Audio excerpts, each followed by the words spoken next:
Okay, so it's time for another video about our French Provincial apron here. The next step is going to be finishing up our bead here. We've roughed in most of it, but it started to get a little wider here, so we had to stop. So what I'm going to do is I'll actually use a straight bit in the router and hand route this close to the line to rough it in. We're still at the roughing in stage, so we'll be still doing some more work with the router. We'll route around here, then route part way up to here. Now we're getting kind of narrow up here, so we won't use the router up there. I'll just hand carve that. But this part here and this part here, and then partially around our circle in the middle, will get routed to bring our level down. Then the next step is going to be fading from the top of the board where we want to keep our full thickness all the way down to the edge of our bead. And we're going to use a lot of different tools to do that. Depending on what you have available, there's a lot of ways to do this. The traditional way would be to use a large gouge, or you could probably use a scorp, an end shave maybe. I don't have a large gouge. My largest gouge is going to be this one, this 320, which I'll explain the numbering system on these gouges in a minute, but that's going to be kind of small to really do a good job roughing this in. So I'm going to go with a power tool option after I run the router, and that's going to be using my angle grinder with a 40 grit disc on it. Now this is a tool that I would generally use for stuff like scooping out chair seats to shape them.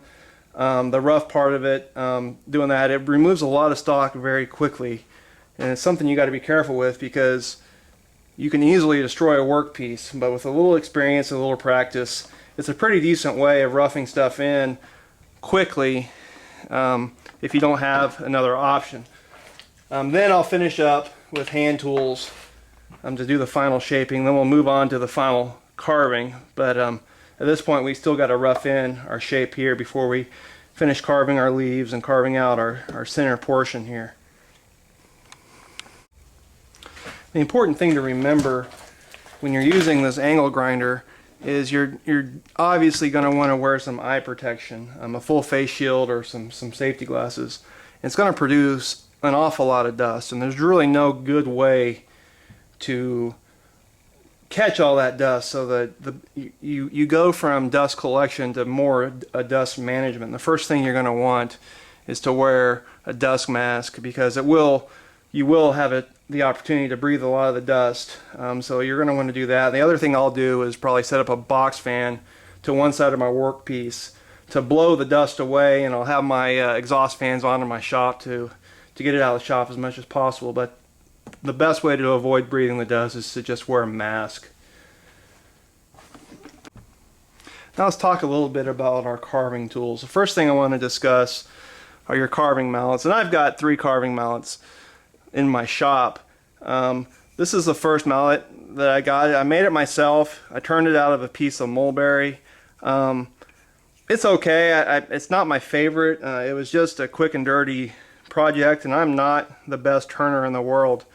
The thing I don't really like about it is it's cylindrical in shape. I like my mallets to taper from top to bottom in a slight cone shape, and I'll discuss that right now. What you want in a carving mallet, I prefer a round mallet. Some people prefer square mallets. That's just personal preference. There's really no reason one's better than the other. But I prefer a round mallet, and I want it to taper. I want this taper to actually point at my pinky finger when I'm gripping it, because that's the axis of rotation of this mallet. And if you look at it, if it's doing that and you're carving, you're always going to hit your chisel square if you've got a little bit of a taper to your mallet. Now this is a store-bought mallet. I don't even know actually where I got this. I think I got it as part of an estate sale, so I didn't make this one. I think it's probably maple. My favorite mallet actually is this mallet here, and there's several reasons for that. The first being was it was made for me by a very good friend who is a very good turner. It's made out of mesquite and Osage orange, or around here they like to call it bodark. In the Midwest, some people call it hedge. generally they're two of the hardest domestic hardwoods we have available here, and I like it. It's got that shape to it that I like. It points down to my pinky when I hold it, and it's just a good size, and it's just a comfortable mallet to use. So I have to give a public thanks to my friend Cody. You know who you are, who gifted me this mallet as a present whenever I got my shop finished. Next up is our carving gouges. Now, as I mentioned before, these gouges have a numbering system.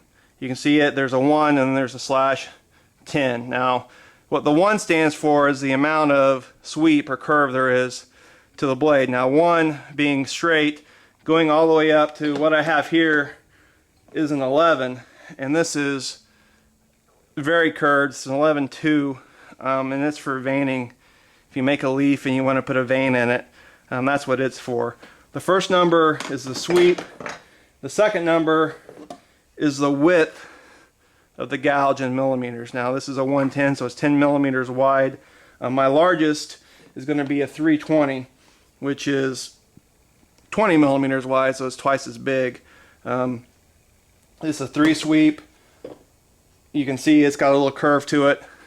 Hopefully you can see that. You might be able to see it better. Here's a number 9. It's got a very pronounced curve to it. So you use the different sweeps. They're going to take out different amounts of material.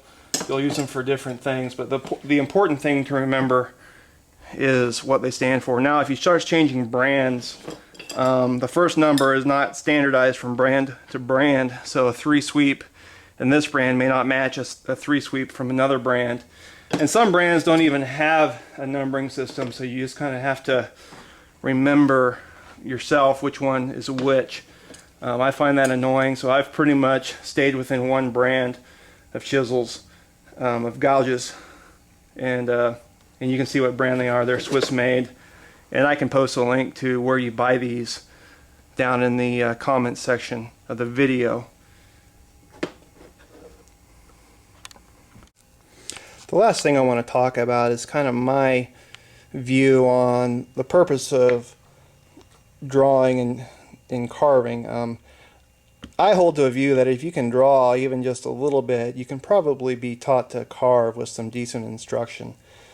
So that's, a lot of people think they can't carve, but they've never been taught. I can carve because I was taught to carve. I'm not a great artist. I did okay in school anytime I took art.